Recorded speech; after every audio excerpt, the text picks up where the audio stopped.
Bonjour à tous.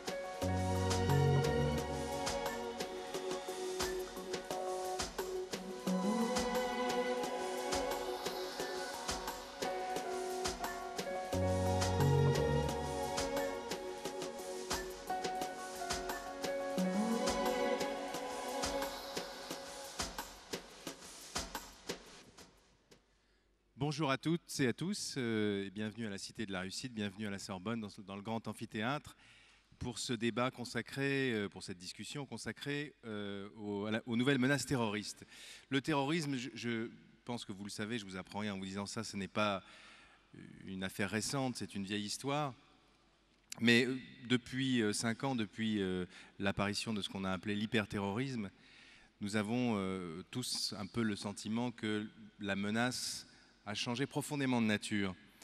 Petit à petit, en fait, des choses se passent comme si, même d'ailleurs de manière assez insidieuse, sans qu'on s'en aperçoive, qu'on en ait conscience tous les matins, nous commençons à nous dire que nos habitudes de vie, une certaine forme d'insouciance très caractéristique de la façon de vivre en Europe ou en Occident, pourrait être remise en cause, même si, il faut le souligner aussi, jusqu'à maintenant, la peur, qui est évidemment l'objectif recherché par les terroristes, nous avons sans doute assez bien réussi à la gérer ou à l'apprivoiser.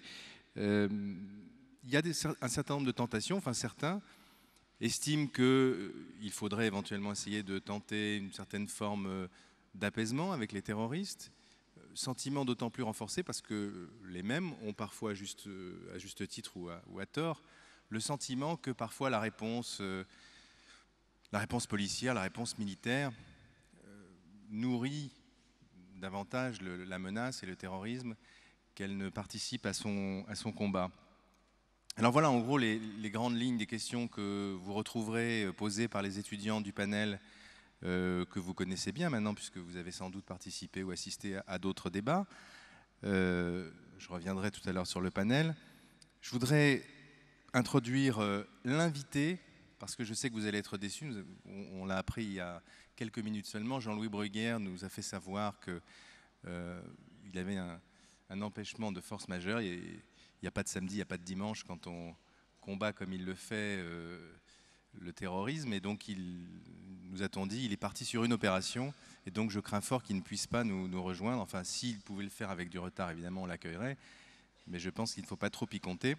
Donc je suis désolé pour ceux qui, comme moi d'ailleurs aussi, attendaient beaucoup de cette rencontre et de cet échange avec Jean-Louis Bruguière. Je suis désolé que nous ne puissions pas l'entendre vraisemblablement cet après-midi. Jean-Louis Bruguière, pour ceux qui ne le savaient pas, est le vice-président de l'instruction au tribunal de grande instance de Paris et un des piliers, un des fondateurs du pôle antiterroriste. Je vais donc introduire notre invité, notre conférencier, qui est tout à fait éminent. Il s'agit de François Hesbourg. François Hesbourg est conseiller spécial aujourd'hui à la Fondation pour la recherche stratégique, dont il a été le directeur. C'est un des meilleurs connaisseurs du terrorisme, je crois qu'on peut le dire. D'abord parce qu'il a participé au livre blanc gouvernemental, qui est le document officiel français sur la question, et parce qu'il vient de publier un livre qui s'appelle « Le terrorisme en France ». François Hesbourg, donc, que j'appelle à me rejoindre dans le grand amphithéâtre de la Sorbonne.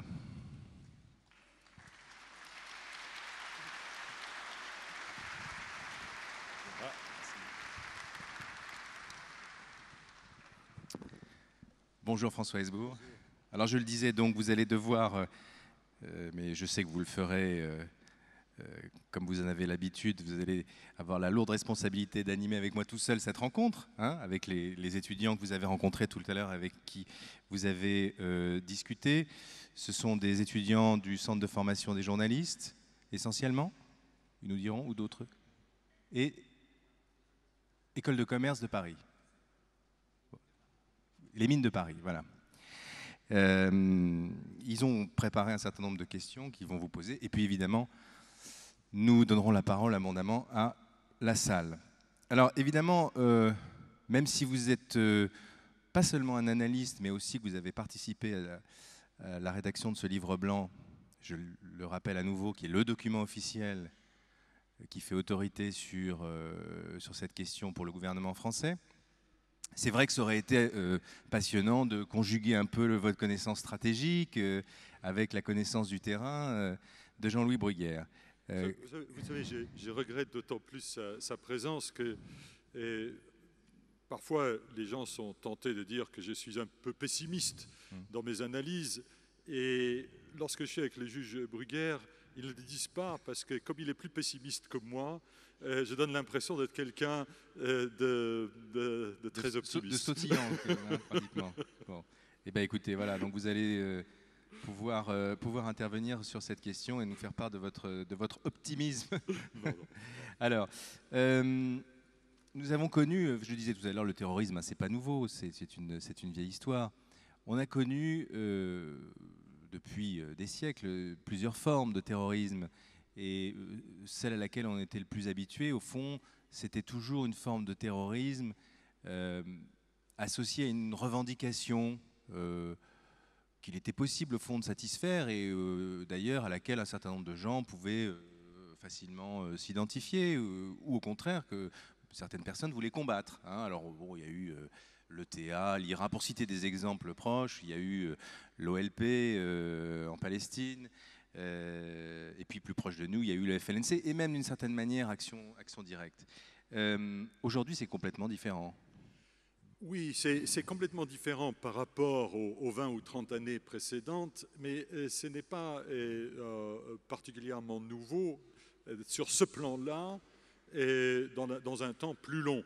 Ce qui se passe aujourd'hui avec ce qu'on appelle parfois le djihadisme ressemble à bien des égards, hein, que ce soit en termes de structure ou de manque de structure, d'absence de chef d'orchestre efficient, et de caractère non opérationnel des objectifs poursuivis par l'organisation, des objectifs idéologiques plutôt que politiques. Ça ressemble beaucoup à ce que faisaient à travers les frontières, voire à travers les continents, les anarchistes, les terroristes anarchistes, de la fin du 19e et au début du 20e siècle, qui avaient tué un président français, un président américain, un premier ministre espagnol, un roi d'Italie, un tsar de Russie, une impératrice d'Autriche. Enfin, un tableau de chasse dont ne rougirait pas, si j'ose dire, Oussama Ben Laden. Ce qui a changé, par contre, ce qui a vraiment changé, pour le coup, c'est l'échelle de la violence. C'est-à-dire aujourd'hui, il existe une capacité, à travers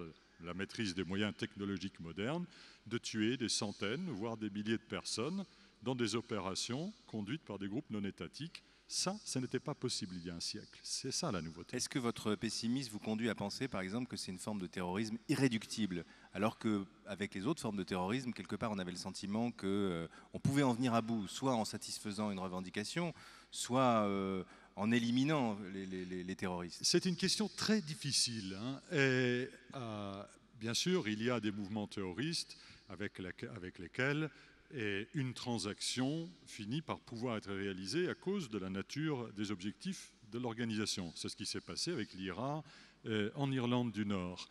Et il y a des mouvements, et Al-Qaïda en fait partie, qui n'ont pas d'ordre du jour politique qui se prête à la négociation.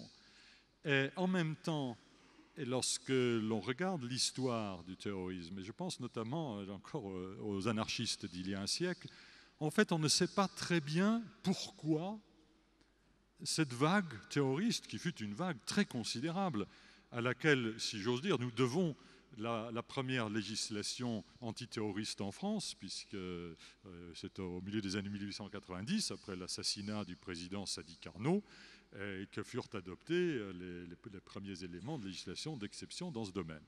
Et puis, entre 1910 et 1914, tout ça finit par, quelque part, s'évaporer.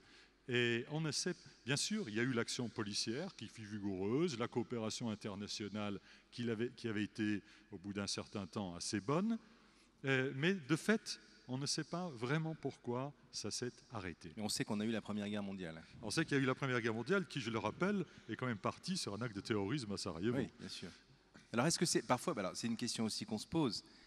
Est-ce que c'est la guerre ou le terrorisme? C'est-à-dire, est-ce que le terrorisme, finalement, serait un moindre mal pour éviter une guerre d'ampleur planétaire? Vous voyez ce que je veux dire? Oh, ce sont tout simplement deux choses différentes. On n'entend pas bien. Les micros sont branchés, donc nous, on peut pas faire mieux. Alors, peut-être que la technique peut nous aider à ce que vous entendiez mieux. Sinon, vous pouvez peut-être vous rapprocher. Merci d'avoir manifesté. Est-ce que ça va mieux quand je parle? Oui, d'accord. Oui, pardon. Merci de nous en avoir avertis. Et ce n'est pas une question de plus ou moins bien ou de plus ou moins mal. Ce sont tout simplement deux registres différents de la violence. La violence terroriste peut avoir l'ampleur de la violence des guerres interétatiques. C'est ce que nous avons vu le 11 septembre 2001, où il y a eu quand même plus de victimes aux États-Unis qu'il n'est mort d'Américains le 6 juin 1944 sur les plages du débarquement. Donc on est bien sur un registre en termes d'échelle de violence qui peut être comparable. Ou regardez encore l'effet des attentats au Sri Lanka, pays où a été inauguré au milieu des années 80 la pratique systématique des attentats suicides. J'apporte cette notation pour rappeler que ce n'est pas simplement un phénomène lié à telle ou telle interprétation extrême de l'islam. Et au Sri Lanka, le terrorisme a tué des milliers et des dizaines de milliers de personnes. Donc les deux choses ne sont pas, de ce point de vue-là, directement comparables, si je puis dire, sur une échelle morale. Et que penser, par exemple, pour prendre un exemple concret, de la position des Américains qui consiste souvent à dire qu'ils font la guerre en Irak pour éviter d'avoir le terrorisme chez eux? Oui, alors deux remarques. La première, c'est que rien depuis l'invasion de l'Irak en mars 2003 n'a permis aux Américains d'étayer les assertions de l'époque selon lesquelles il y aurait eu un lien quelconque entre Al-Qaïda et le pouvoir de Saddam Hussein. Ça, c'est le premier élément de réponse. Le deuxième élément de réponse, qui est de nature un peu différente, c'est que nos amis américains... Il marche, mais il faut l'approcher de... Oui, mais plus je l'approche, moins il marche. Je suis désolé de le dire. Ça marche? Oui, ça marche. OK. Et les Américains, dans la foulée du 11 septembre, avaient déclaré qu'ils étaient entrés en guerre contre le terrorisme. Sur le moment, la déclaration était, j'allais dire, compréhensible, compte tenu de la violence du choc subi, d'autant plus compréhensible que le Conseil de sécurité des Nations Unies, sous présidence française, je l'ajoute tout de suite à ce moment-là, au lendemain du 11 septembre, avait effectivement considéré l'attaque, bien que d'origine non étatique, comme étant une attaque armée au sens de la Charte des Nations Unies, le fameux article 51. Mais les Américains ont persisté dans cette description de leur lutte contre le terrorisme, contrairement, je l'ajoute tout de suite, à tous leurs alliés. Ni les Britanniques, ni les Français, ni les Allemands, ni etc. n'ont repris cette thématique de la guerre. Pourquoi ? Eh bien, tout d'abord parce que l'image de la guerre, c'est quand même la lutte entre deux armées régulières. Or, tel n'est évidemment pas le cas. Mais surtout, l'image de la guerre tend à dignifier le combattant auquel on peut avoir affaire. Être un soldat dans une armée n'est pas en soi ignoble, même s'il s'agit de l'armée d'un État ennemi. Et être un terroriste comme ceux qui ont commis les attentats de Madrid, de Londres ou du 11 septembre, je crains que ça ressorte non pas du registre de la dignité, mais du registre de l'ignoble. Or, qualifier de soldats ces gens-là, je crois, n'est probablement pas la chose la plus intelligente que l'on puisse faire. Et enfin, il est vrai aussi que si on déclare la guerre, il faut aussi pouvoir dire quand elle est terminée. Il faut pouvoir signer l'armistice avec quelqu'un. Or là, il n'y en aura pas. Est-ce qu'il n'y a pas une différence majeure avec la situation du début du XXe siècle à laquelle vous faisiez référence tout à l'heure? C'est la médiatisation. Et souvent, on entend dire que justement cette lutte contre Al-Qaïda ou en Irak est vouée à l'échec parce qu'à chaque fois qu'on abat un djihadiste, on crée 10 vocations de djihadistes. Vous voyez, on entend dire ça. Autrement dit, cette idée que la lutte contre le terrorisme alimenterait elle-même le terrorisme, qui conduirait à cette impasse absolue qui ferait de nous des acteurs ou des témoins impuissants face à ce phénomène. Oui, alors tout d'abord, le terrorisme, c'est presque un élément de définition du terrorisme. Un acte de terrorisme est a priori un acte destiné à être médiatisé. C'est une des choses qui fait que le terrorisme est différent d'autres entreprises criminelles. Le terroriste ne cherche pas à cacher son geste, il cherche au contraire à en magnifier l'impact. Il cherche à terroriser. La médiatisation est donc est au cœur de la problématique et du terroriste et de celui qui lutte contre le terroriste. Et donc l'intégration de la dimension médiatique dans la lutte contre le terrorisme est quelque chose d'absolument fondamental. La façon dont on intègre, de la façon dont on prépare le traitement médiatique d'une crise terroriste fait partie de la préparation de la lutte contre le terrorisme. Et ce que je viens de dire peut paraître comme étant quelque chose de très général, donc peut-être banal, mais regardez la différence de traitement entre un acte de terrorisme, hélas bien connu, l'acte de terrorisme à Londres le 7 juillet, avec 52 victimes, et de l'autre côté, un autre acte de terrorisme aux Pays-Bas en novembre 2004, et avec l'assassinat du cinéaste Theo van Gogh, meurtre qualifié de rituel. Et dans le cas britannique, la mécanique de gestion de crise, et notamment au plan de la communication, avait été rodée par les pouvoirs publics en liaison. Et quand je dis en liaison, il ne s'agit pas de dire « Ah, l'État va dire aux journalistes ce qu'ils doivent raconter ». Il ne s'agit pas du tout de ça, ce serait totalement contre-productif. Mais bien d'organiser les interfaces pour que les journalistes aient quelqu'un à qui s'adresser du côté officiel, que les officiels, dans leur communication, ne s'en mêlent pas les pinceaux en ayant des politiques qui se substituent aux policiers ou aux juges pour expliquer ce qui se passe au plan opérationnel, et à l'inverse des opérationnels qui se trouvent projetés dans des rôles politiques qui ne sont pas les leurs. Tout ça, ça se prépare. Aux Pays-Bas, cela n'avait pas été préparé, et l'effet d'un acte certes abominable, il s'agissait d'un assassinat, mais d'une ampleur quand même nettement moins importante que l'acte terroriste à Londres, a fait vaciller sur ses bases l'ordre politique et le modèle social néerlandais. Ça a été quelque chose d'absolument extraordinaire. Le type qui avait tué Theo van Gogh, il avait vraiment réussi son coup. Et donc d'abord, la médiatisation, elle est au cœur du sujet, et il n'y a pas à s'en féliciter ou à s'en plaindre. Le registre de la plainte est assez fréquent. J'entends les gens dire « Ah oui, mais si les journaux n'en parlaient pas autant, ou si la télévision ne passait pas des images gore, les terroristes n'auraient pas ce qu'ils voudraient. » Non, c'est la vie, c'est comme ça. Et quand ce n'est pas comme ça, je l'ajoute tout de suite, ce qui se substitue au traitement médiatique, c'est la rumeur.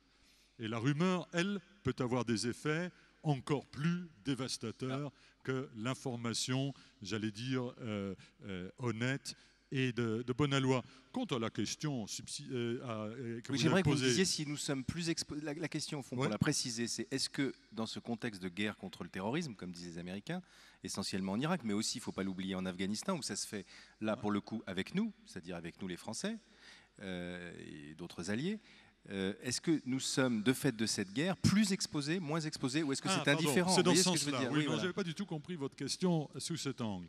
D'abord, en ce qui concerne l'Irak, les Américains ont à faire face, bien sûr, à des actes de terrorisme, mais qui sont est l'une des formes d'action d'un mouvement social qu'est l'insurrection. Ce n'est pas tout à fait la même chose que des opérations terroristes conduites par des gens dont c'est le modèle unique d'organisation et d'action, dont l'ordre du jour n'est effectivement pas ne se décline pas politiquement. Même s'il est estampillé Al-Qaïda, en tout cas jusqu'à la disparition Même de Zarqawi. même s'il est estampillé Al-Qaïda. Tout ceci en Irak ne se serait pas passé si le pays n'avait pas été envahi et occupé. Je crois que là, le lien de cause à effet est malheureusement trop clairement établi. C'est là où vous dites que ça l'a légitimé d'une certaine manière. Mais j'ajoute tout de suite que la prise de position de la France contre la guerre d'Irak, et bien sûr notre refus d'y participer, ne nous ont procuré aucune espèce d'immunité. Et en disant cela, j'émets une opinion qui n'est pas seulement la mienne. Hein. Vous poseriez la même question, vous aurez peut-être l'occasion de la poser à M. de Villepin demain. Je ne sais pas si elle a été posée à M. Sarkozy ce matin. Et la réponse donnée serait la même. Elle leur a déjà été posée et c'est la réponse qu'ils font systématiquement. Absolument. Et elle est malheureusement juste. Hein. Ce n'est pas parce que nous avons été, je crois, vertueux dans l'affaire irakienne que nous sommes forcément récompensés. Et pourtant, nous avons été relativement épargnés jusqu'à maintenant, mais ça veut dire que c'est presque un coup de chance. Non, ce n'est pas un coup de chance. Il y a de la chance, bien sûr, mais ce n'est pas principalement un coup de chance.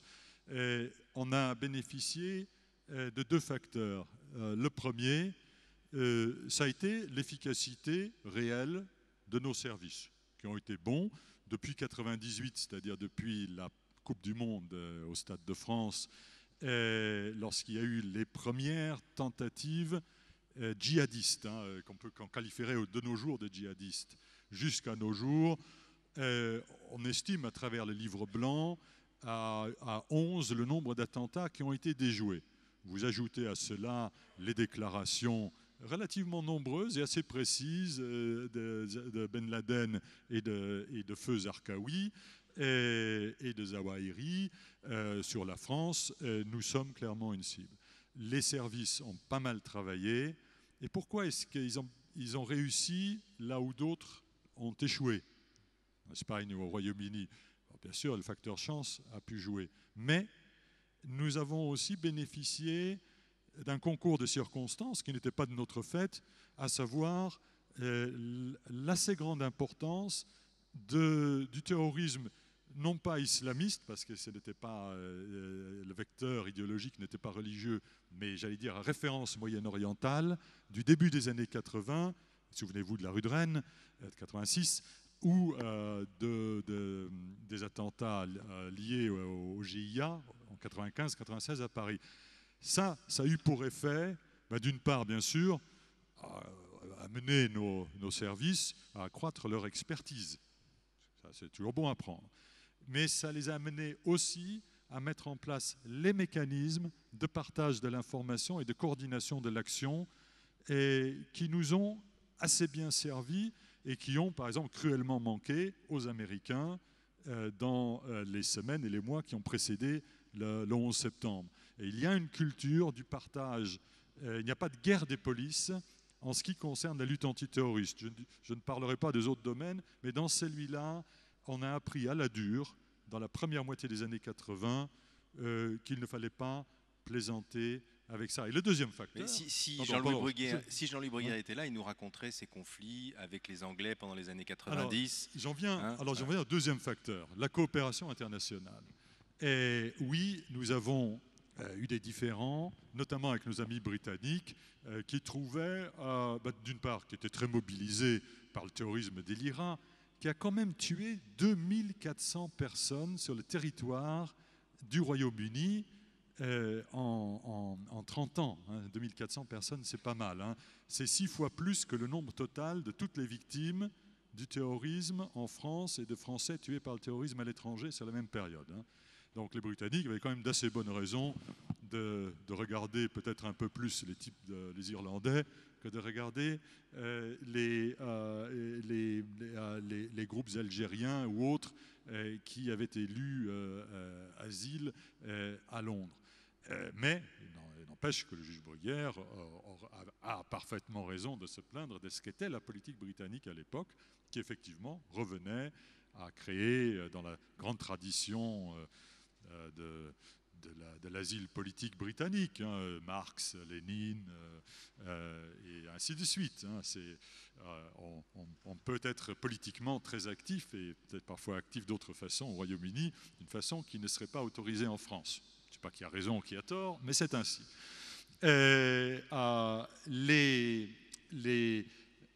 Mais depuis le 11 septembre,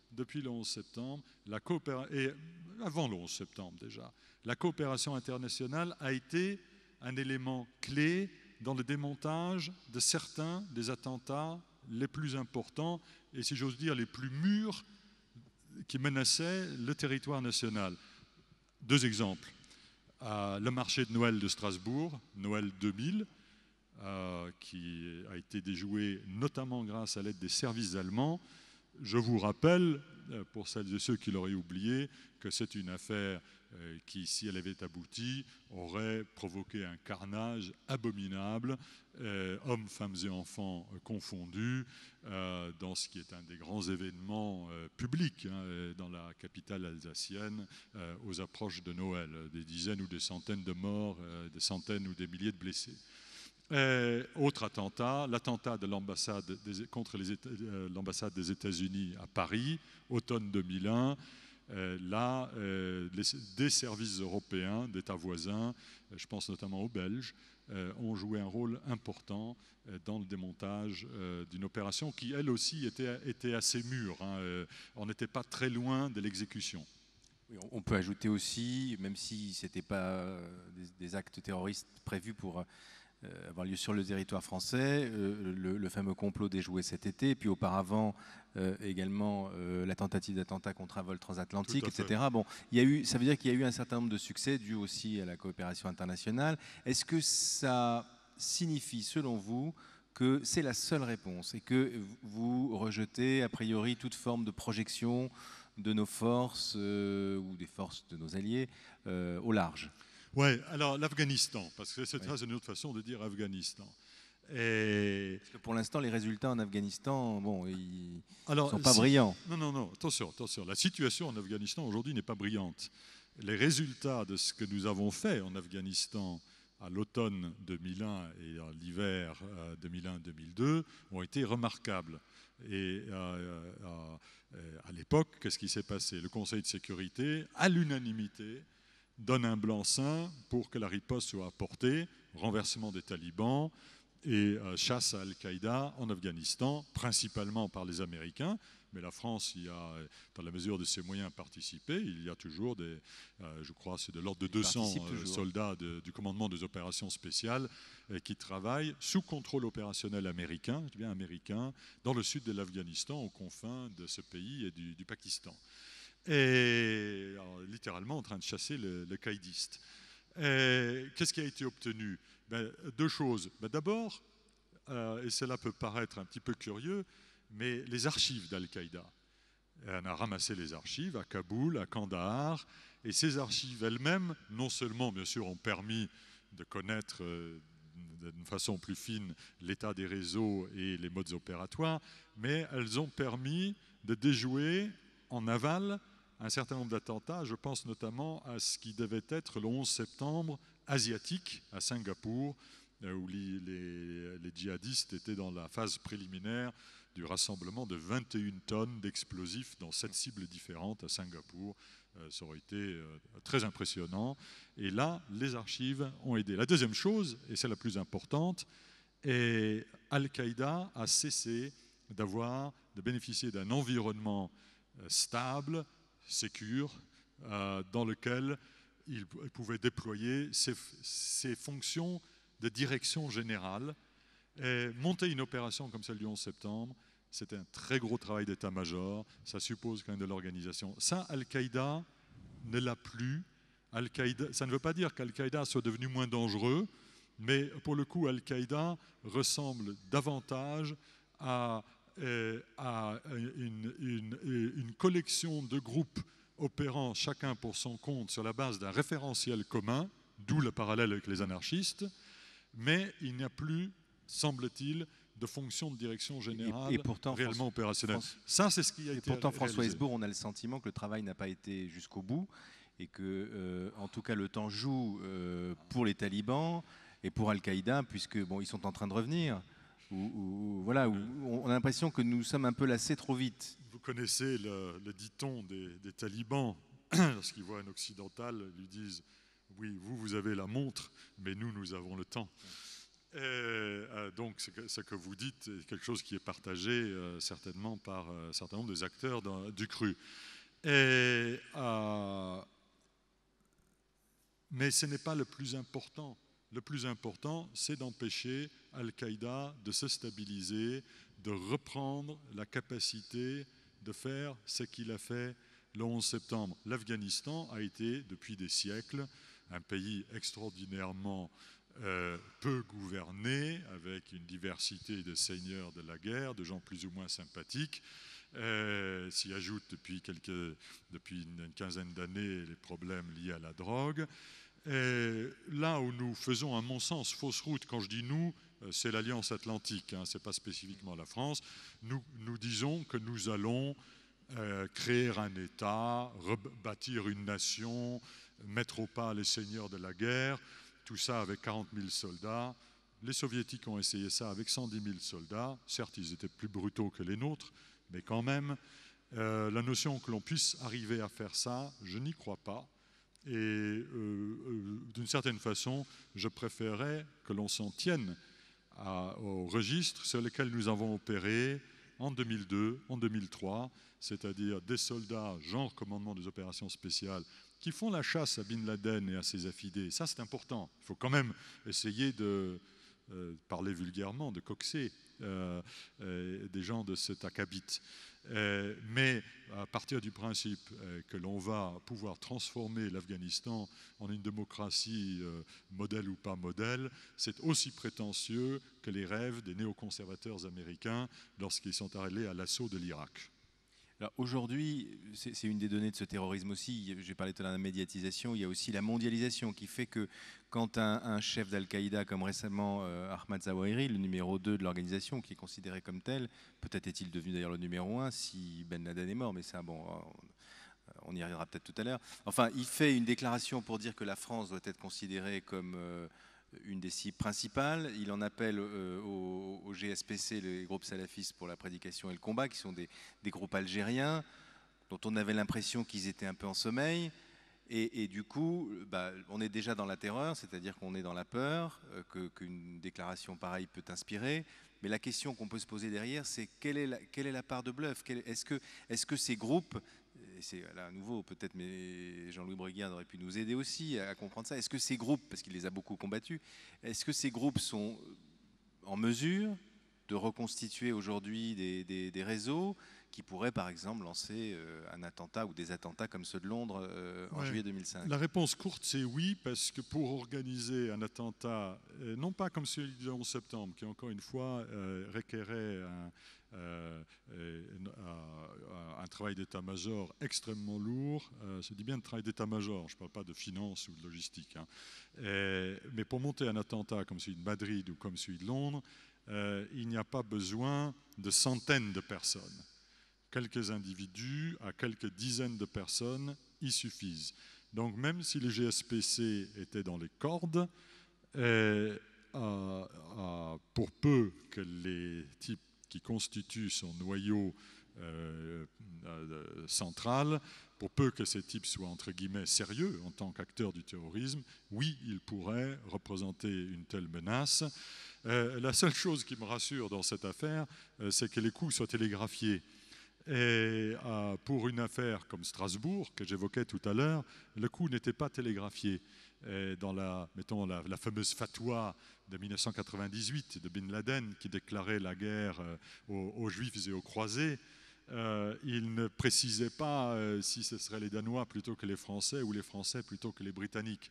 Là, on est sur un registre où effectivement, il donne l'impression, soit faute d'autres moyens, soit parce que ils veulent donner effectivement le change quant à leur capacité réelle d'inspirer d'autres.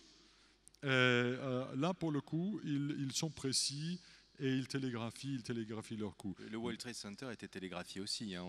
D'abord, il y a eu un attentat sûr, précédemment, et puis il y avait eu quantité de menaces par la suite disant on les prendra pour cible. Les États-Unis, eux, avaient été spécifiquement désignés. Mais on parlait de la France. Hein. La France n'était pas spécifiquement désignée, alors que nous étions l'une des premières.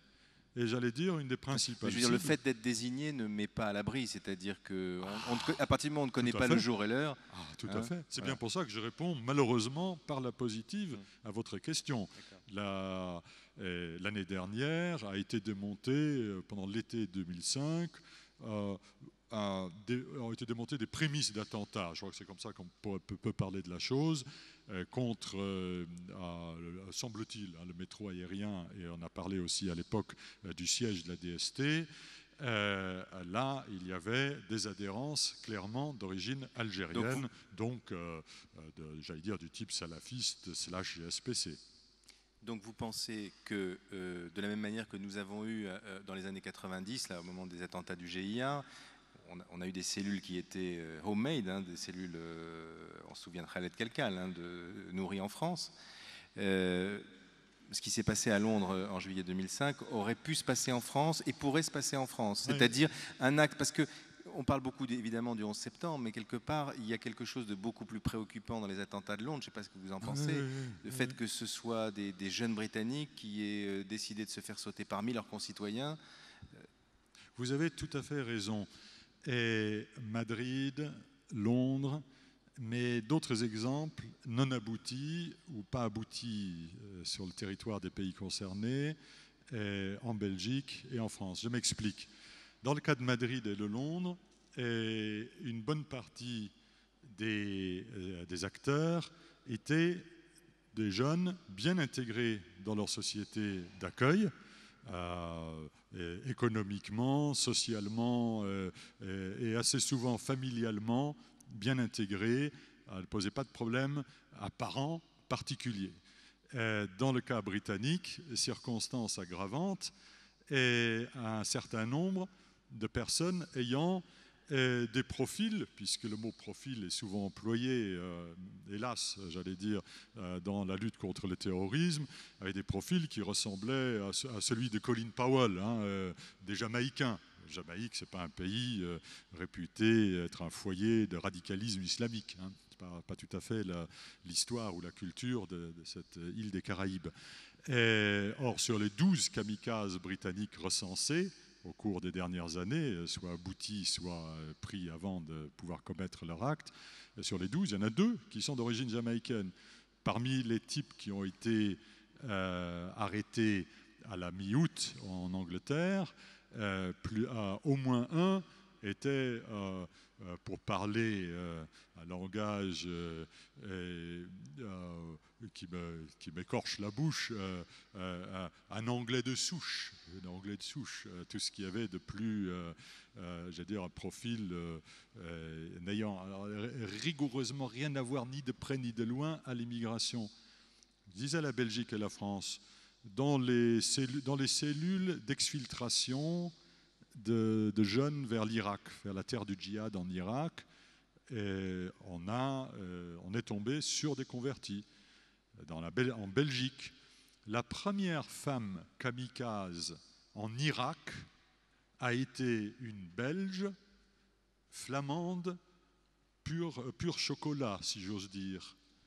Et, là encore, n'ayant rigoureusement rien à voir culturellement, familialement, ni quoi que ce soit, l'immigration. Ce qui est une autre façon de dire que lutter contre le terrorisme, ça ne passe pas, ça ne doit pas passer par la mise en fiche de toute une population réputée, du fait de ses origines ou de sa religion, comme étant particulièrement susceptible d'être un vivier pour le terrorisme. Au contraire, on est dans un modèle qui est beaucoup plus proche de celui des terrorismes idéologiques des années 70 et 80, genre Brigade Rouge, terrorisme noir italien, action directe, cellule communiste combattante en Belgique, Rote Armee Fraktion en Allemagne, etc. D'autant plus qu'on voit bien, puisqu'il s'agit de l'islam radical, c'est une forme d'islam qui fait beaucoup de convertis.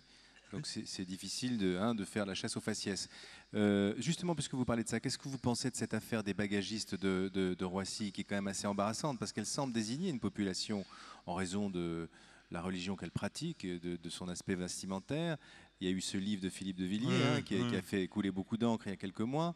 Il y a eu des suites, puisqu'il y a un certain nombre quand même d'employés de Roissy qui ont été mis à pied. Il y a quelques années, souvenez-vous, il y a 3 ou 4 ans, l'affaire de ce malheureux bagagiste qui avait été accusé à tort dans le cadre d'un montage qui tenait du règlement de compte interfamilial, où ceux qui avaient monté le dossier contre lui avaient précisément joué sur l'existence de ce type de crainte, officiellement, les autorités disent ils n'ont pas été mis à pied en raison de leur pratique religieuse, mais sur base de renseignements des services. Là, Jean-Louis Bruguière aurait pu nous en parler, mais est-ce que vous les croyez ou est-ce que vous pensez que c'est l'application d'un principe de précaution? Alors, j'espère que ce n'est pas l'application d'un principe de précaution lié à un profiling. D'ailleurs, si c'était le cas, il faudrait supprimer beaucoup plus d'habilitations sur le site de Roissy que ce n'est le cas aujourd'hui, parce qu'une très grande partie, c'est assez logique, compte tenu de la nature peu qualifiée de ce type de travail, pour des personnes ayant un niveau d'éducation qui malheureusement est ce qu'il est, habitant près de leur lieu d'activité, qui est Roissy, donc le 9-3, pour faire court. Il y a beaucoup de personnes d'origine étrangère qui travaillent à Roissy. Donc, d'une certaine façon, je ne crois pas, a priori, au principe de précaution, parce que si c'était ça, il y en aurait bien d'autres. Deuxième chose, j'ose espérer que les renseignements, puisqu'il a été question de cela, je crois, y compris ce matin, sont réels. S'il devait s'avérer qu'ils sont passés par, je ne sais pas, des camps ou des madrassas ou des trucs dans ce style-là, du côté du Pakistan ou de l'Afghanistan, a priori, quelle que soit la nationalité de la personne concernée, c'est une raison, à mes yeux en tout cas, pour que l'État parte du principe qu'il n'a pas à délivrer d'habilitation d'accès à un site sensible. Ça ne me choquerait pas du tout. Ce serait plutôt moins choquant que les pratiques pendant la guerre froide, où quelqu'un ne pouvait pas être habilité à travailler au niveau confidentiel défense s'il avait épousé une Polonaise ou une Tchèque. Là, le principe de précaution, on l'appliquait très, très sévèrement. Je crois que ces temps-là j'espère que ces temps-là sont révolus.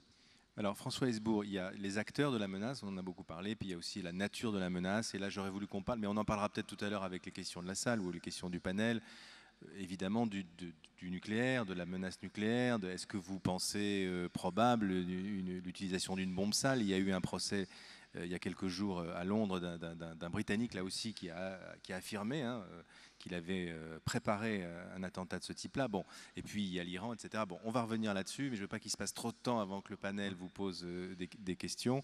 Mais je voulais simplement dire que je n'oubliais pas, loin de là, cet aspect des choses que vous connaissez très bien également. Alors, je m'adresse au premier rang. Donc, pardonnez-moi, c'est donc des étudiants du Centre de formation des journalistes, mais pas seulement. Il y a aussi les mines, des étudiants des mines et de l'ICEJ, je crois. Et Supélec. Bonjour, Nicolas Perianin, École des mines de Paris. On a vu que donc, le terrorisme revêtait des formes assez diverses, par exemple avec Al-Qaïda, qui est une structure plutôt protéiforme et diffuse, avec des structures opérationnelles en France. C'est donc des aspects très différents. Au final, comment on définirait une cellule terroriste pour agir en conséquence au niveau français? Il y a deux questions là, et en sous-jacence. La première, c'est bien entendu comment définit-on, dans l'absolu, et notamment au plan juridique, un acte de terrorisme.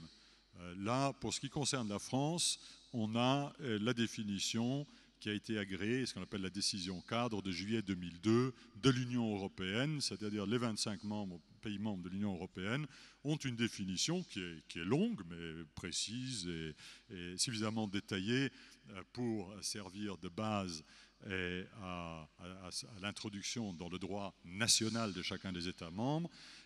Donc, nous ne sommes pas, nous, dans la situation où sont les Nations Unies, qui ne parviennent pas encore à se mettre d'accord sur une définition généralement acceptable du terrorisme. Mais la deuxième question, c'est comment nommer les auteurs du terrorisme en France aujourd'hui. Et cette question-là, elle a été au cœur des discussions du livre blanc sur le terrorisme en France, le livre blanc gouvernemental, comme elles ont été au cœur des délibérations du même type au Royaume-Uni, par exemple, un des autres pays qui a, je crois, développé de la façon la plus précise et la plus détaillée une doctrine de lutte contre le terrorisme. Et là, il y avait une tension, d'ailleurs tout à fait naturelle, entre les personnes dont c'est le métier quotidien. Je pense, le juge Bruguière n'était pas de la partie, mais je pense qu'il aurait été dans ce groupe-là, ayant la responsabilité quotidienne de la lutte contre la menace immédiate. Ceux-là, très souvent, pas toujours, disaient il faut dire c'est le djihadisme, c'est Al-Qaïda, c'est le terrorisme islamique radical. Et face à cela, il y avait un autre point de vue qui était de dire deux choses. La première, c'est que les références idéologiques du terrorisme évoluent beaucoup dans le temps. Et il y a les anarchistes il y a 100 ans, il y avait les terrorismes rouges et noirs et en Europe occidentale pendant les années 70 et 80, les différentes déclinaisons de différentes sortes de terrorisme à référence moyen-orientale, j'emploie cette expression faute de mieux, notamment en France, pendant toute la période de la rue Copernic jusqu'à Khaled Kelkal en 96, qui couvre quand même 16 ou 17 ans, et puis depuis lors, la campagne qu'on pourrait appeler djihadiste.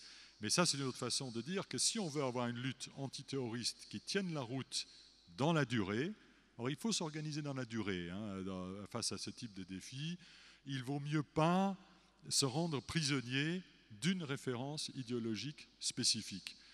Et la deuxième observation, qui elle est de nature beaucoup plus pratique, et que l'on a entendu plutôt dans la bouche des politiques qui ont pu être... qui ont pu faire partie du processus d'élaboration du livre blanc. Je ne veux pas être plus précis que ça. Et avec des réactions du type ah oui, on va parler du djihadisme tout le temps, mais si demain c'est une secte comme la secte Aoum à Tokyo qui gaze les gens dans le métro, de quoi j'aurai l'air? Et bien sûr, cette réaction-là, moi en tant qu'analyste, je la partage. C'est-à-dire, et vous prenez une affaire comme la secte Aoum à Tokyo, 12 morts dans le métro, des milliers de personnes hospitalisées, tout ça venant d'une secte totalement bizarroïde, totalement isolée du reste de la société japonaise. Si l'on avait posé la question au patron des services de sécurité japonais 2 jours avant, quelle est la menace principale au plan de la sécurité intérieure au Japon, il n'aurait vraisemblablement pas répondu, c'est la secte Aoum. Ce qui est une autre façon de dire que le terrorisme étant, la violence terroriste pouvant être mise sur pied par de tout petits groupes, il ne faut pas, là non plus, se rendre prisonnier d'une analyse qui reposerait sur le principe que c'est le groupe le plus important qui est le plus dangereux. Or, tel n'est pas le cas. Prenons les États-Unis, l'anthrax, les attaques à l'anthrax en octobre 2001, qui ont tué 5 personnes alors que le terroriste concerné n'avait apparemment pas l'intention de tuer, puisqu'il a envoyé l'anthrax dans des lettres adressées à des personnalités politiques et médiatiques, dans lesquels il écrivait « Allez vite prendre des antibiotiques, espèce de salaud, vous venez de bouffer de l'anthrax ». Ce qui est d'ailleurs parfaitement exact. et les personnes ainsi prévenues ont pu effectivement toutes être sauvées. Ce sont celles qui ont été amenées à manipuler sans le savoir ces lettres qui en sont mortes. Pour autant que l'on sache, dans l'état actuel de l'enquête, il se serait agi d'une personne. Je dis bien d'une personne. C'est ça qui est nouveau dans la menace terroriste aujourd'hui, c'est que des moyens d'information et d'action qui étaient le monopole des États il y a 30 ou 40 ans sont devenus accessibles à des individus, à des groupes non étatiques. C'est le mouvement général de la société qui est généralement positif.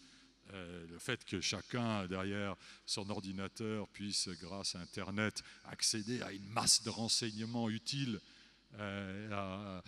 dont nous n'aurions jamais rêvé pouvoir disposer chez soi. Un endoctrinement aussi, parce qu'il y a le phénomène des forums. Alors, bien entendu. Voilà. Alors, c'est vrai pour le meilleur. C'est pas la peine d'aller en Afghanistan, je veux dire, pour se faire endoctriner. Voilà. On peut se mettre derrière son ordinateur. Et là, je vais revenir aussi sur quelque chose qui a été, sur une des questions que vous avez posées tout à l'heure, sur la façon dont on devient terroriste. Dans le cas des Néerlandais, parce qu'après l'assassinat de Theo van Roor, les Néerlandais ont vraiment changé de braquet et pour le coup, ils ont lancé toutes sortes d'enquêtes et ils ont démantelé un très important groupe terroriste, ce qu'on appelle le groupe Hofstad. Hofstad, c'est le mot pour dire capitale en néerlandais.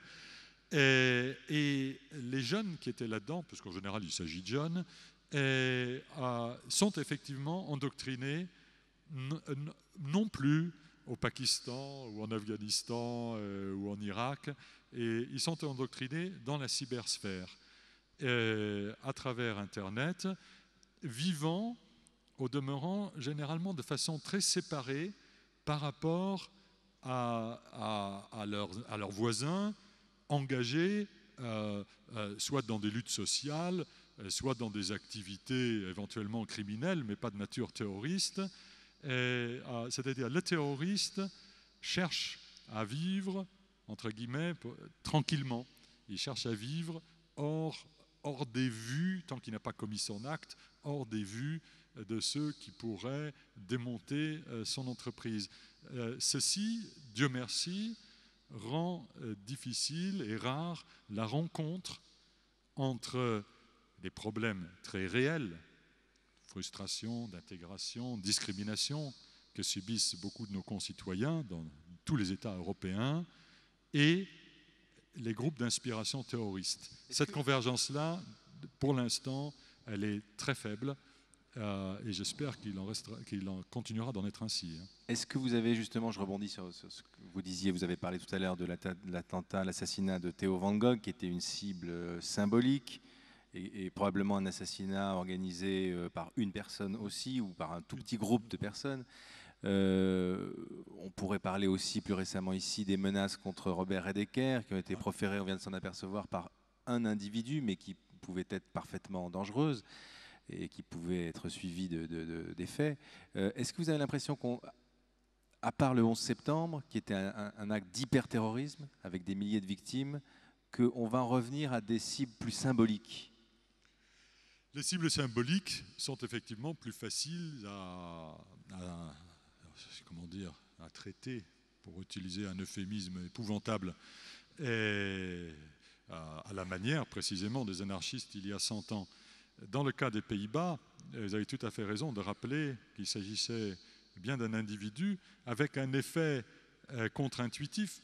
C'était que cet individu ayant commis ce crime, cet acte de terreur, parce qu'il voulait terroriser, il a d'ailleurs très bien réussi, s'est déroulé en perturbant pour le coup, de façon fatale, les préparatifs de gros attentats qu'organisait en même temps le groupe Hofstad, d'un mal, et de ce point de vue-là, en tout cas, sorti un bien, car si l'assassinat de Theo van Gogh n'avait pas eu lieu, je crains fort que les Néerlandais auraient eux aussi subi leur Madrid ou leur Londres. Oui, de la même manière que dans le banditisme aussi, on voit que les petits malfrats peuvent contrecarrer des plans du grand banditisme. Absolument, de phénomènes du même ordre, absolument. Du même ordre.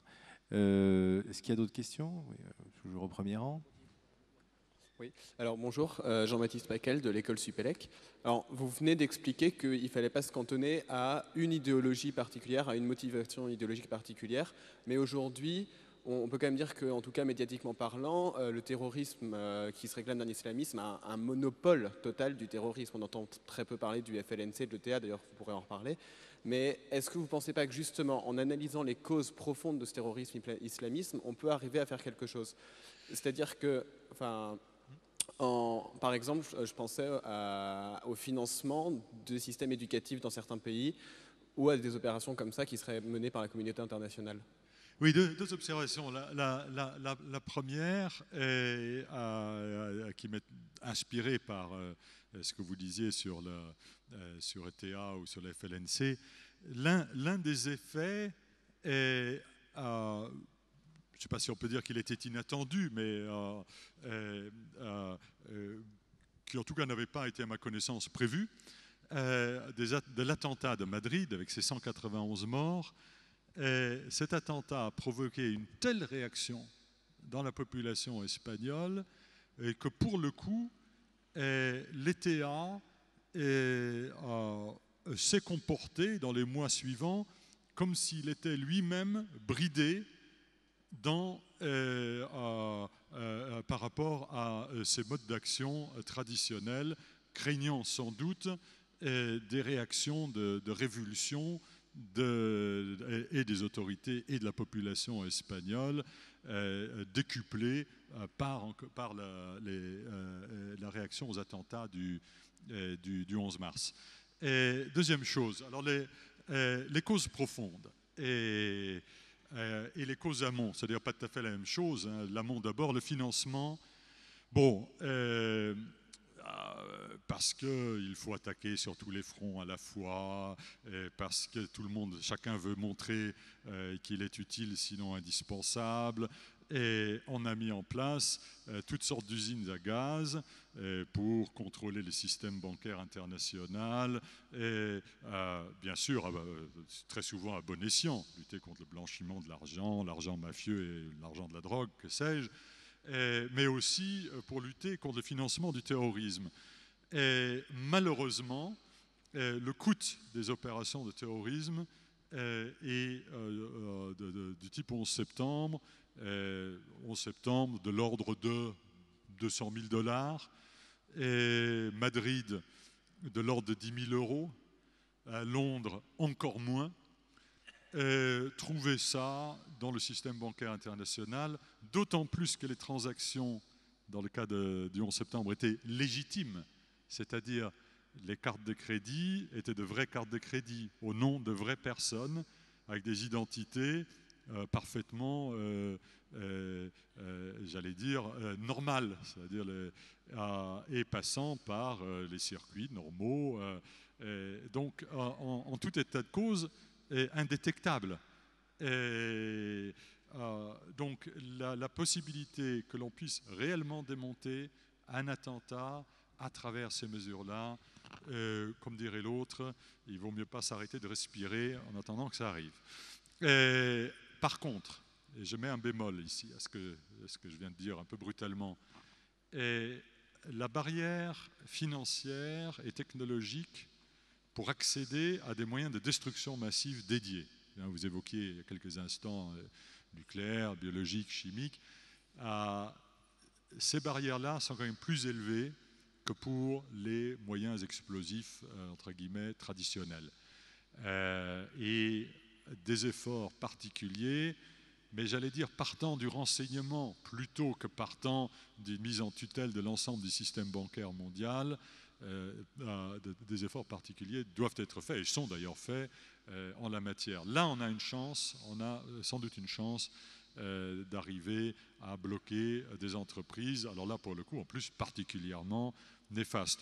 Alors cause profonde, hein, s'il n'y avait pas de pauvreté dans le monde, il n'y aurait pas de terrorisme. Hein.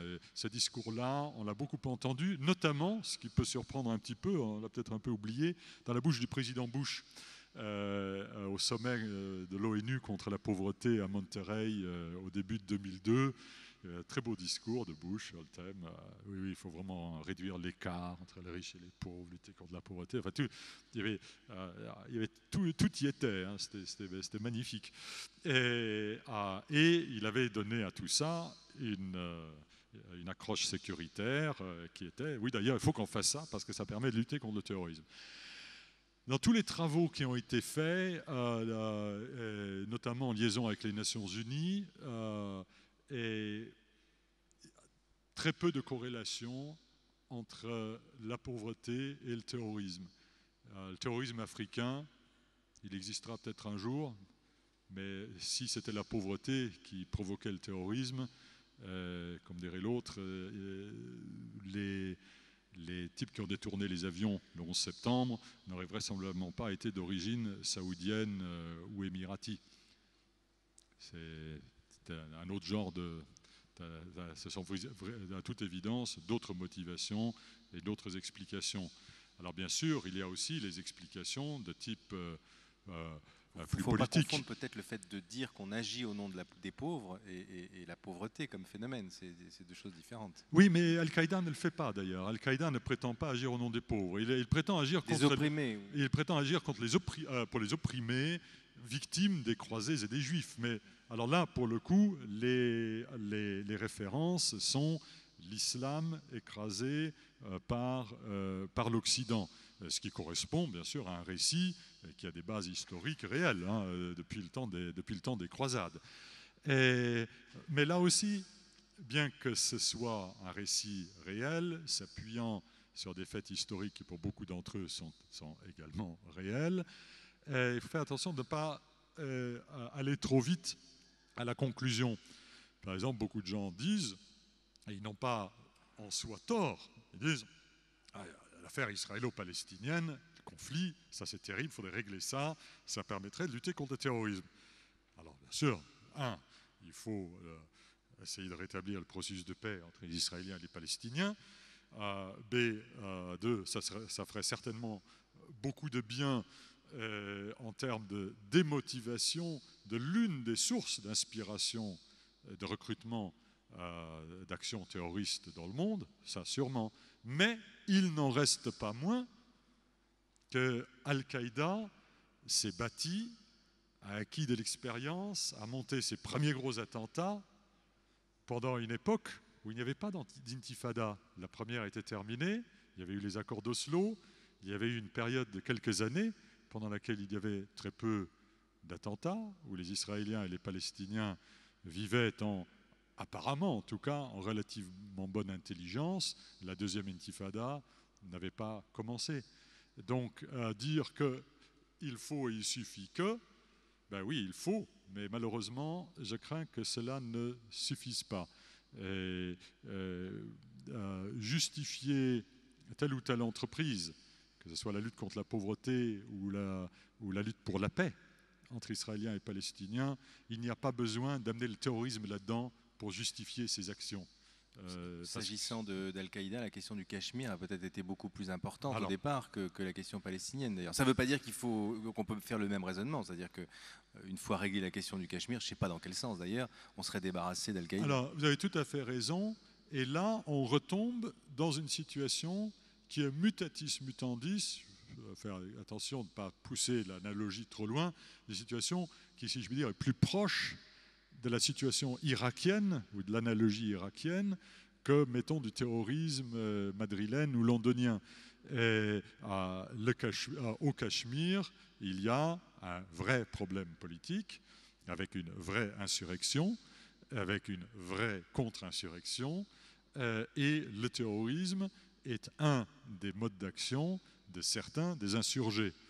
Et bien entendu, et hélas, il y a des retours d'expérience entre ces insurgés-là et parfois aussi, je n'allais pas dire des échanges culturels, entre ces insurgés-là et des gens agissant au nom d'Al-Qaïda, notamment en Inde. Et vous avez d'autant plus raison de rappeler ça que dans la période de l'après-guerre froide, depuis 1989, le risque le plus élevé de guerre nucléaire que le monde ait couru était lié à l'attaque terroriste contre le Parlement indien en décembre 2001, lorsque des types liés à l'insurrection cachemiri et à Al-Qaïda ont tenté de prendre en otage et de tuer les parlementaires indiens et ont failli y arriver. Il y a eu pas mal de morts et l'Inde et le Pakistan, fraîchement dotés des capacités nucléaires militaires, avaient dans les mois suivants avaient été à 2 doigts de passer à des actes irréversibles dans ce domaine. Donc, là, pour le coup, on était dans un modèle assez voisin de celui de Sarajevo. Juste un mot sur le nucléaire. Vous avez dit qu'il y avait fort heureusement certains moyens policiers, enfin de défense, parce que les barrières, comme vous dites, sont plus difficiles à franchir pour éviter un tel attentat. Sur la question de la prolifération nucléaire, vous dites dans un de vos articles récemment qu'on est un petit peu dans une période de latence où on n'a pas encore bien compris ce qu'il fallait faire pour réagir à la nouvelle donne stratégique, à la montée de puissances comme la Corée du Nord, comme l'Iran, etc. Qu'est-ce qui vous permet de dire que, une fois dotés de l'arme nucléaire, ces pays-là vont forcément contribuer à la prolifération, voire forcément armer certains terroristes? Et pourquoi est-ce qu'on ne pourrait pas se dire qu'on pourrait être dans un schéma qu'on a bien connu pendant la guerre froide, une sorte d'équilibre de la terreur, c'est-à-dire de la dissuasion mutuelle? Non, M. Attal, je ne le dis pas. Hein. Non, ça, je ne le dis pas. Je ne pense pas que l'Iran, pardon, si par malheur l'Iran se dotait de l'arme nucléaire, se mettrait à la revendre à Pierre-Paul ou Jacques. Et pour une raison assez simple, c'est que pour un État, le nucléaire, c'est une sorte de saint Graal de la puissance. Ce n'est pas quelque chose qu'on a envie de partager. Et il faut vraiment soit que l'État soit lui-même déliquescent, soit aux abois, pour qu'il y ait un risque du type que vous évoquez. Mais malheureusement, de tels États existent. La Corée du Nord, le Pakistan. Lorsque le colonel Kadhafi a renoncé à ses travaux en matière d'armes de destruction massive à la fin de 2002, on a découvert à cette occasion, puisqu'il a ouvert les portes, là il a très franchement joué le jeu. Hein. Il a apparemment montré, il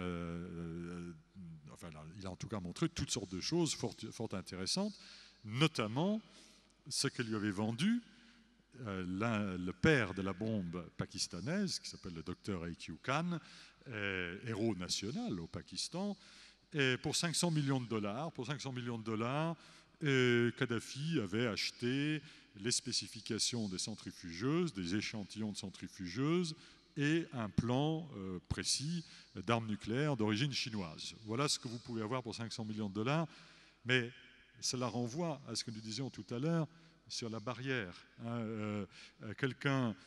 Lorsqu'un journaliste d'une chaîne de télévision va en Bulgarie en prétendant démontrer que pour 100 000 dollars, il allait acheter une arme nucléaire tactique de l'Empire ex-soviétique, pour 100 000 dollars, vous n'achetez pas une arme nucléaire. Pour 100 000 dollars, vous faites estamper. Ça fait un sujet marrant au journal de, je ne sais plus comment il s'appelle là, à l'époque, Carl Zero, c'est ça. Oui. Mais pour 100 000 dollars, non, vous n'avez pas d'armes nucléaires. Lorsque Al-Qaïda avait mis, d'après le rapport de la commission sur le 11 septembre, la commission du Congrès américain, 1,5 million de dollars sur la table, Al-Qaïda n'a rien eu.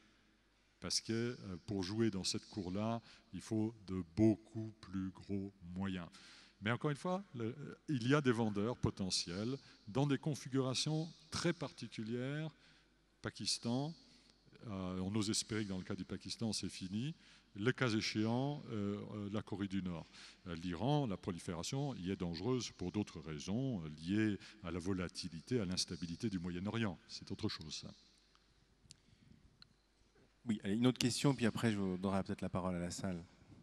Mathieu Grégoire, du Centre de formation des journalistes. Monsieur Hesbourg, et si Ben Laden était mort? On en a déjà beaucoup parlé depuis l'invasion en Afghanistan. En septembre dernier, l'Est républicain a fait aussi sa une là-dessus en publiant une note de la DGSE.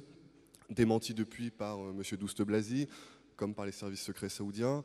Néanmoins, on peut quand même s'interroger, qu'est-ce que changerait la probable mort d'Oussama Ben Laden? Est-ce que vous pensez que cela perturberait à long terme les mouvements terroristes, ou au contraire Al-Qaïda va rapidement trouver un nouveau chef, ou les États-Unis un nouveau bouc émissaire? Oui, bon, d'abord la réponse courte, c'est que moi je ne sais pas s'il est vivant ou mort. Hein, je fais partie de ces gens qui, lorsque périodiquement le monstre du Loch Ness apparaît montrer sa tête hors de l'eau et que vous avez tel ou tel média qui appelle en disant « Est-ce que vous pouvez nous parler de Ben Laden? Où est-ce qu'il est, J'ai dit non, ne me demandez pas à moi je ne sais pas. Il y a des gens qui savent beaucoup mieux que moi, comme Roland J ou telle autre personne. Non, je ne sais pas, et je crois que personne ne sait réellement. Est-ce que c'est si important que ça? Alors, est-ce que c'est important? Est-ce que c'est important? Tout d'abord, les circonstances de sa mort éventuelle, elles seraient importantes. C'est-à-dire, s'il devait mourir, entre guillemets, en martyr, c'est-à-dire en conduisant une opération où, j'allais dire, la Kalachnikov à la main et en subissant l'assaut de forces étrangères, oui, ces circonstances-là seraient importantes. Elles fourniraient un martyr, elles fourniraient une icône à ces épigones. Vivant, il y a un côté, comment dire, c'est toujours délicat d'évoquer des noms de personnes vivantes et parfaitement honorables pour faire des analogies, mais il y a une société américaine qui s'appelle General Electric, qui a été pendant de longues années a été dirigée par un type phénoménal, formidable, qui s'appelle Jack Welch, toujours vivant, un type extraordinaire, et bien sûr, la question se posait de savoir est-ce que c'est important que Jack Welch soit président ou pas, et PDG de cette société ou pas. La réponse organisationnelle normale aurait été de dire non, c'est pas vraiment important parce que la boîte maintenant elle se porte si bien que n'importe quel successeur étant passé par les bonnes épreuves d'approche de ce type de poste pourrait faire l'affaire. C'est pas tout à fait vrai. Une personnalité charismatique est une personnalité charismatique. C'est-à-dire General Electric sans Jack Welch, c'est pas tout à fait la même chose que General Electric avec Jack Welch. Eh bien, les djihadistes sans Al-Qaïda, sans Bin Laden, perdraient quelque part cette personnalité fédératrice des efforts. Sans Bin Laden, je pense qu'il y aura une vraie possibilité de concurrence entre des successeurs putatifs. Il n'est pas évident qu'il y en ait un en particulier qui ait une légitimité suffisante, peut-être Zawahiri, mais il n'est pas évident qu'il y aurait peut-être une lutte pour le magistère, on n'ose pas dire moral, mais en tout cas le magistère idéologique ou métaphysique de l'organisation. Vous pensez qu'Al-Qaïda dispose des mêmes conseillers en organisation, enfin de conseillers en organisation aussi compétents que ceux de General Electric? Écoutez, quand vous lisez le rapport de la commission du 11 septembre, et notamment la façon dont aurait opéré le CEO, le Chief of Operations, Khalid Sheikh Mohammed, la réponse courte, c'est qu'il y avait là-dedans des types qui, s'ils avaient été pris en main par de bonnes écoles de commerce, auraient pu faire une bonne carrière à General Electric. Auraient pu faire une très bonne carrière, à des fins beaucoup plus constructives que celles dans lesquelles ils se sont fourvoyés. Quel dommage. Alors, peut-être des questions dans la salle maintenant. Je vois ici sur la gauche au premier rang. Alors, il y a des micros qui vont... Mademoiselle, allez-y. Bonjour, Laure Alazé, Sciences Po Paris. Je voulais vous demander, tout à l'heure vous parliez des barrières qu'on mettait pour les terroristes pour qu'ils ne se dotent pas d'armes nucléaires, mais est-ce que l'affaire des produits chimiques contenus dans les bouteilles, dans les aéroports, ne tend pas à prouver que le terrorisme commence à s'armer de façon plus technologique et aussi d'utiliser des méthodes plus subtiles dans l'armement ? Oui, vous avez tout à fait raison. Il y a eu des tentatives relativement nombreuses, et au Royaume-Uni et en France, de synthétiser des produits chimiques à des fins de guerre chimique, hein, pas des fins explosives. À Londres, c'est allé assez loin, puisque le groupe étant parti d'origine algérienne qui synthétisait la ricine était tout près de passer à l'acte dans le métro de Londres. Ça n'aurait vraisemblablement pas tué énormément de gens en direct, ça aurait créé une panique absolument monstrueuse. L'inquiétude aurait été incroyablement forte et la perturbation des réseaux de transport dans Londres aurait été peut-être aussi importante, sinon plus importante, que celle due aux attentats à l'explosif du 7 juillet. En France, il y a des affaires dites de Romainville, de Vénissieux. Elles étaient, à ma connaissance, étaient allées moins loin dans la préparation des attentats. Et j'allais dire, en termes de tendance lourde, les barrières technologiques et financières s'érodent. Ce qu'a fait M. Anthrax, parce qu'on pense qu'il s'agissait d'un homme, en octobre 2001, montre qu'effectivement des individus, celui-là était sans doute dans des circonstances un peu particulières, facilité d'accès à des souches particulièrement virulentes, mais le risque qu'il y ait succès dans la confection d'armes chimiques, d'armes biologiques ou d'armes radiologiques à des fins terroristes, ce risque-là s'accroît progressivement. C'est une des raisons pour lesquelles on est obligé, au plan de l'organisation de l'État, et comme au plan de l'élaboration d'une doctrine, de se préparer au long cours. Ce n'est pas une menace qui va disparaître, même si la menace djihadiste, par exemple, devait, au bout de 5, 10, 15 ans, s'évaporer, comme l'avait fait en son temps la menace terroriste des anars de la belle époque.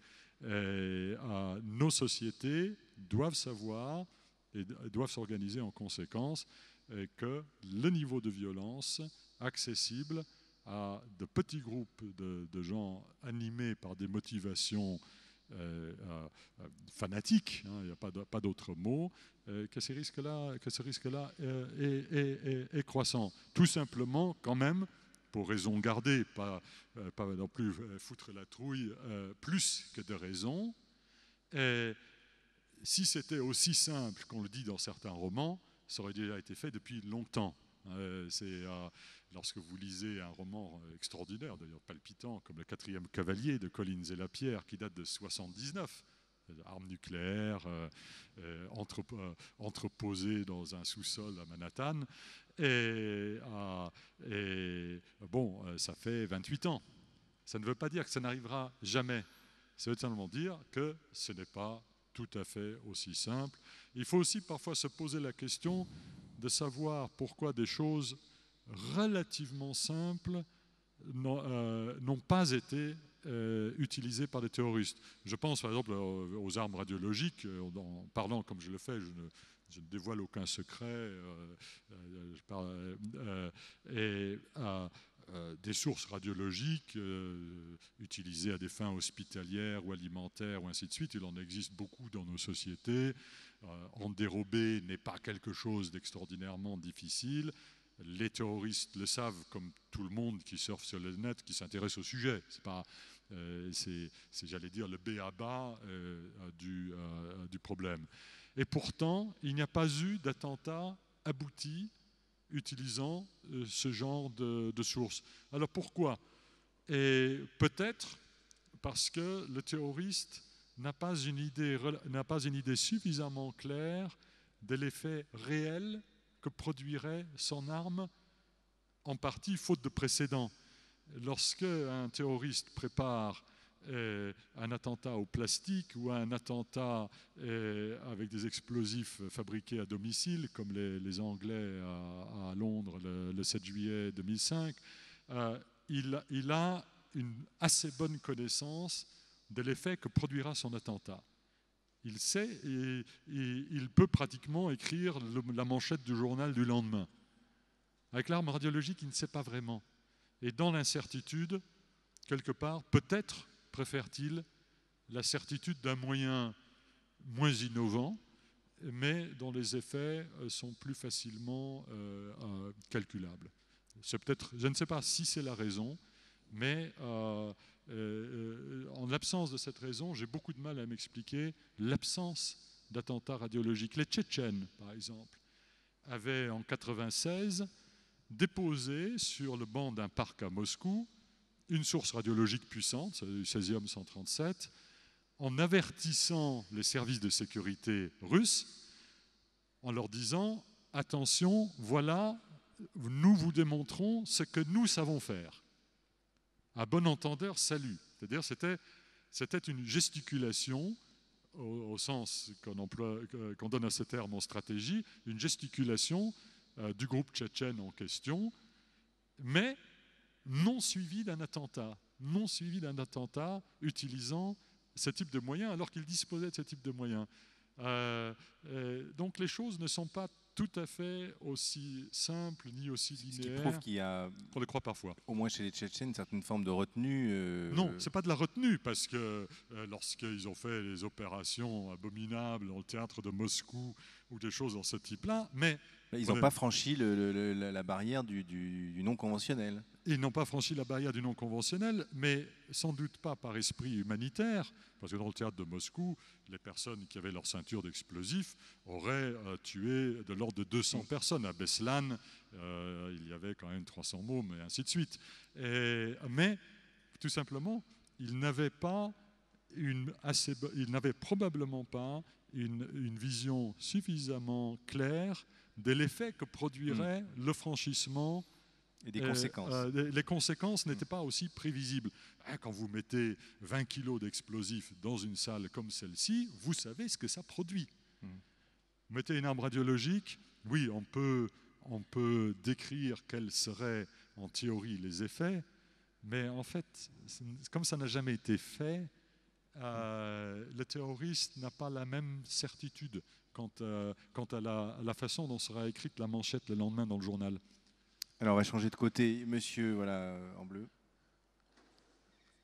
Oui, je voudrais revenir sur un sujet de société. Par rapport à ce qui s'est passé avec notre professeur à Toulouse et la fatwa qui a été prononcée contre lui, est-ce qu'on doit considérer aujourd'hui que c'est un acte mené par des terroristes? Première question.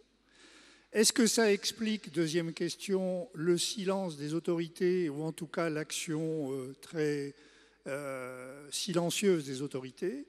Et troisième point, qui est un fait de société, comment demain devons-nous affirmer et faire valoir nos valeurs sociétales dans une société de menaces permanentes? Je n'ai pas entendu le début de la question, je n'ai pas saisi. La première question, c'est est-ce que vous considérez que les menaces contre Robert Edeker, parce que c'est lui qui s'agit, doivent être considérées comme un acte de terrorisme? C'était la première. La deuxième, c'est comment exprimer nos valeurs. Non, il y en avait une autre entre les deux que j'ai eu. Le silence des autorités. La troisième, c'est comment affirmer nos valeurs. Et je compléterai un peu cette question. Tout à l'heure, on a parlé des nouvelles menaces pour les transports aériens. On voit que finalement, avec un acte raté, puisqu'il a été raté, les terroristes ont quand même réussi une chose, c'est-à-dire à compliquer un peu davantage notre mobilité, notre façon de voyager. Pendant un moment, on se demandait si on allait pouvoir continuer à prendre des ordinateurs dans les avions. Bon, là, il s'agit de notre liberté d'expression, et on voit qu'il y a des tentations d'autocensure très fortes dans la société. On pourrait rappeler l'affaire de l'opéra Idoménée de Mozart. Il y a d'autres exemples qui fait que on voit qu'il y a des tentations un peu d'accommodement un peu dangereuse, non? Moi, je vais être très brutal. Hein. Moi, je suis totalement révolté par les discours ou les actes qui tentent à limiter la liberté d'expression. Moi, je fais partie, je sais pas, ma culture politique dans un pays comme la France, c'est que l'invective, l'injure, qu'elle soit dans le domaine religieux ou qu'elle soit dans le domaine politique, fait partie des choses qui font partie de cette culture, pour le meilleur et pour le pire, et que l'on vit avec. Nos amis britanniques ont été à un moment donné tentés de faire autrement en mettant en place une législation contre le blasphème. Le gouvernement britannique s'est ravisé et je crois qu'il a eu raison de se raviser. Sur la qualification de la menace que vous évoquiez, là, on doit être aux limites du droit par rapport à la définition de l'Union européenne des actes de terrorisme. Donc j'ai peur là pour le coup, j'ai peur de dire une bêtise. En tout cas, ça terrorise. C'est fait pour terroriser. Mais là, je parle au plan juridique. On doit être très près de la charnière. Je ne suis pas juriste de formation. Et donc j'ai peur de dire une bêtise en disant je ne sais pas si la personne peut être inculpée, mise en examen pour entreprise terroriste ou pas. Ça je me garderai de m'aventurer, mais en tout cas on est tout près de ce champ-là et peut-être dedans. Le silence des autorités, vous a paru... Le silence des autorités... Une forme d'autocensure presque c'est pas le silence des autorités qui me choque. Parce qu'après tout, les autorités ont fait diligence pour arrêter une des personnes qui a menacé le professeur. Elles ont agi, ça c'est sûr. Les autorités ont agi. Et elles doivent protéger, bien sûr, le professeur. J'étais davantage choqué par certaines organisations de la société civile. Je ne veux pas pointer plus spécifiquement tel que tel autre, mais il y avait une déclaration en particulier qui avait retenu mon attention, qui était du style « Ah oui, ce professeur, on le connaît, il écrit des trucs totalement inacceptables sur l'islam, non, mais vraiment, c'est vraiment épouvantable de devoir lire des choses pareilles. Oui, et par ailleurs, oui, il faut défendre la liberté d'expression. J'aurais préféré que toutes les organisations de défense des droits de l'homme dans notre pays, et notamment celles qui ont la généalogie la plus ancienne et la légitimité la plus forte dans ce domaine, mettent quand même en tête de chapitre la défense de la liberté d'expression. Que l'on puisse ensuite, dans le déroulé du raisonnement, dire qu'on n'est pas d'accord avec le professeur, why not, pourquoi pas, mais quand même ce qui était en jeu primordialement et de façon centrale, c'était bien la liberté d'expression. Et moi j'aurais préféré un peu plus de robustesse de la part de certaines de nos organisations ou ligues de défense des droits de l'homme. Ça m'a choqué bien plus que les réactions parfois peut-être un peu molles au plan déclaratoire des autorités. Mais les autorités, moi, d'une certaine façon, je préfère que leurs actions parlent pour elles-mêmes. Et dans le cas d'espèce, ça paraît avoir été le cas. Et j'espère que c'est le cas, en tout cas. Ça me remet en mémoire. La réaffirmation de nos valeurs, c'était le troisième point. Comment faire pour notre maintenir... mode de vie plutôt que nos valeurs. Oui, nos valeurs et nos modes de vie. Enfin, la capacité de voyager dans les aéroports sans se faire confisquer son coupe-ongle. Ça, c'est plutôt une commodité qu'une valeur. Mais il n'en reste pas moins, et vous avez tout à fait raison, et que nous sommes amenés à modifier notre mode de vie du fait des coups et des actions et des menaces des groupes terroristes. Et cela, évidemment, c'est extraordinairement désagréable. Et quelque part, vouloir faire le travail du terroriste à sa place n'est pas intelligent. Et le bordel, pour parler vulgairement, le souk, qui a suivi l'interdiction en milieu de nuit de tout liquide sur les vols transatlantiques à Londres depuis le Royaume-Uni, je crois que c'est dans la nuit du 10 août de cette année, avec ce qui s'en est suivi, ça a été l'équivalent fonctionnel en termes de perturbation du mode de fonctionnement de tout un pays et de ses relations avec le monde extérieur qui était comparable à ce qu'aurait été, non pas au plan humain, mais au plan matériel, les conséquences d'un acte de terrorisme abouti. Je sais aussi, ou je crois savoir, que les autorités britanniques n'étaient pas forcément enchantées par la façon dont les autorités américaines voulaient qu'elles agissent tout de suite. Vous savez, en matière de lutte contre le terrorisme, comme dans les autres affaires où il est question de réseaux, d'espionnage, de choses dans ce style-là, il y a toujours une tension entre la recherche du renseignement et la répression. Parce qu'évidemment, quand on réprime, on perd la source de renseignement. Et donc, il y a un compromis à établir, ou parfois une synergie, lorsque ça marche très bien, entre la période pendant laquelle on ne réprime pas et on cherche le renseignement, et la période pendant laquelle on fait le coup de filet et on ramène tout le monde au bercail avec des éléments de preuve suffisants pour que ça tienne le coup devant une cour de justice. Et dans le cas britannique du 10 août, il y avait, semble-t-il, des divergences assez fortes sur le bon équilibre à établir entre ces deux impératifs. Moi, je suis très choqué personnellement par le côté parfois bêtement réactif de certaines formes de sécurité. Je pense notamment à la sécurité aéroportuaire où en général on réagit aux initiatives des terroristes plutôt qu'on ne s'organise pour les anticiper. Et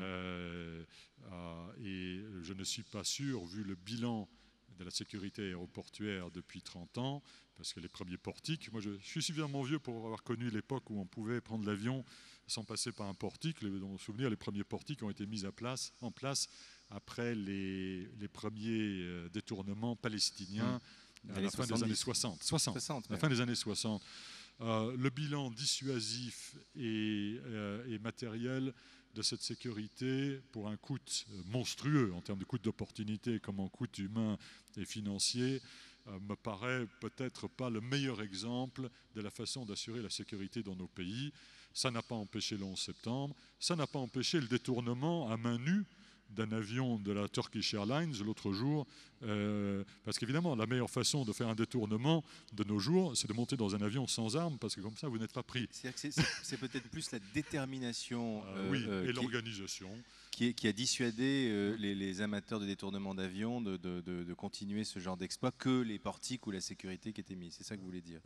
Dans le cas d'Espagne, le détournement auquel je fais allusion a eu lieu quand même il y a 2 mois seulement, et par un individu qui était déterminé à détourner l'avion, bien qu'ayant passé tous les sas de sécurité, nickel chrome. Il y aura toujours des gens qui seront déterminés à le faire, ça c'est sûr. Hélas. Mais moi je pensais aussi, peut-être qu'on terminera là-dessus, parce que je pense qu'il faut libérer le grand amphi, parce qu'il doit y avoir un débat derrière. À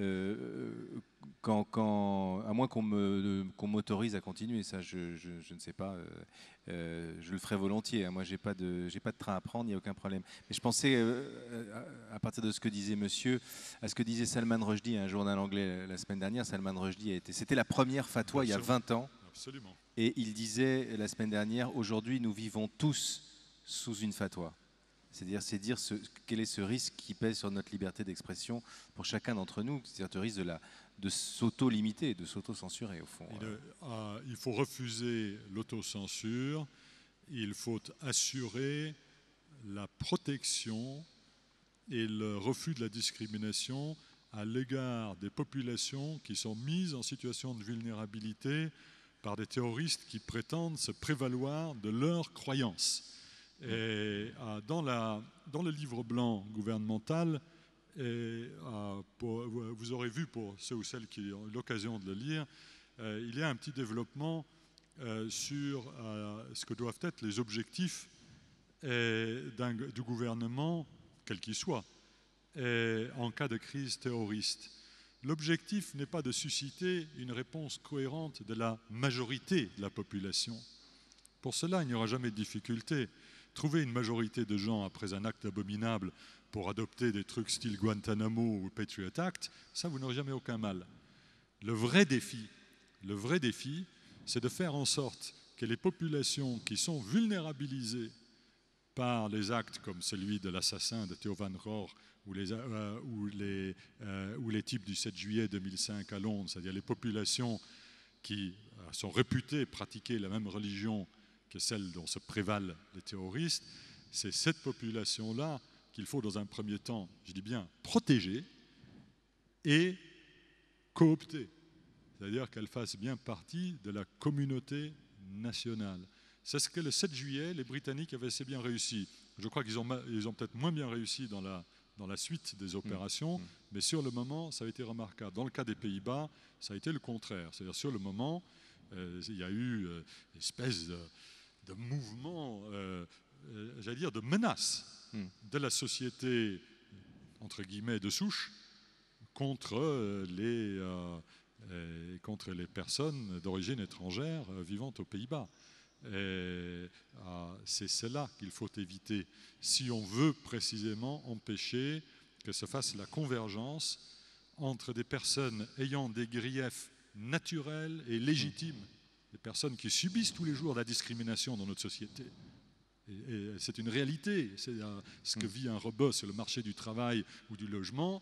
C'est pas toujours la joie. En même temps, on voit que les musulmans britanniques, on va peut-être terminer là-dessus, sont très réticents quand le gouvernement britannique leur demande, par exemple, de se mobiliser clairement, vigoureusement, parce qu'ils disent, mais nous, on n'y est pour rien, ne nous montrez pas du doigt. Je veux pas rentrer trop dans le débat britannique, oui, parce que là, vraiment, ça nous amènerait très loin, d'autant plus que le modèle est très différent du nôtre. Je pense d'ailleurs que ce n'est pas un très bon modèle. Mais ce que je voulais dire, il faut éviter à tout prix que s'établisse la convergence, que puisse y avoir la convergence entre les personnes représentatives d'une population qui subit des discriminations et des gens qui sont engagés dans des entreprises criminelles de type terroriste. Aujourd'hui, cette convergence n'est pratiquement pas accomplie en France. Elle ne l'était pas non plus d'ailleurs aux Pays-Bas. Pour prendre encore une fois deux exemples où on a quand même une vision relativement claire de ce qui a pu se passer ou ne pas se passer.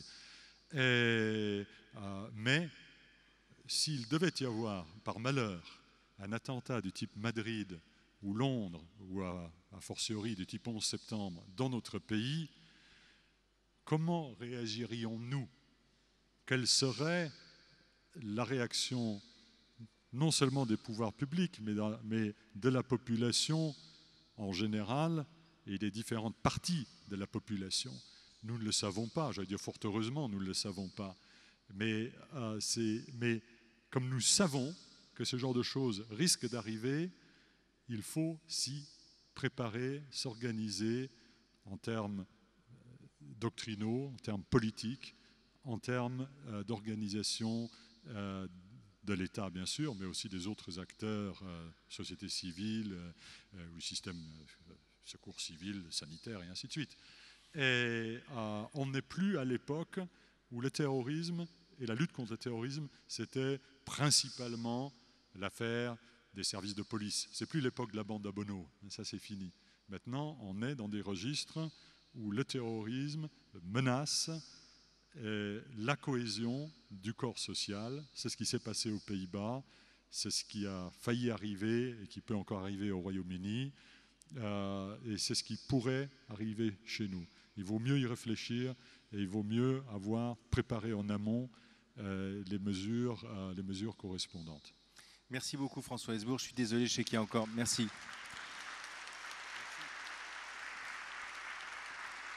Je sais qu'il y avait encore beaucoup de questions à poser. Bon, on a manqué forcément de temps. Merci beaucoup.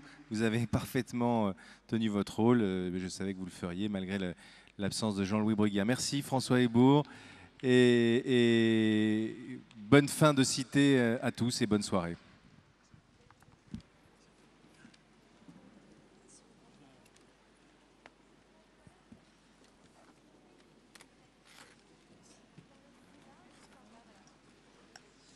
Mesdames, Messieurs, bonsoir. Le débat initialement prévu dans cet amphi aura lieu au salon Descartes. Donc il faut sortir par la gauche et prendre l'escalier tout à gauche dans la cour.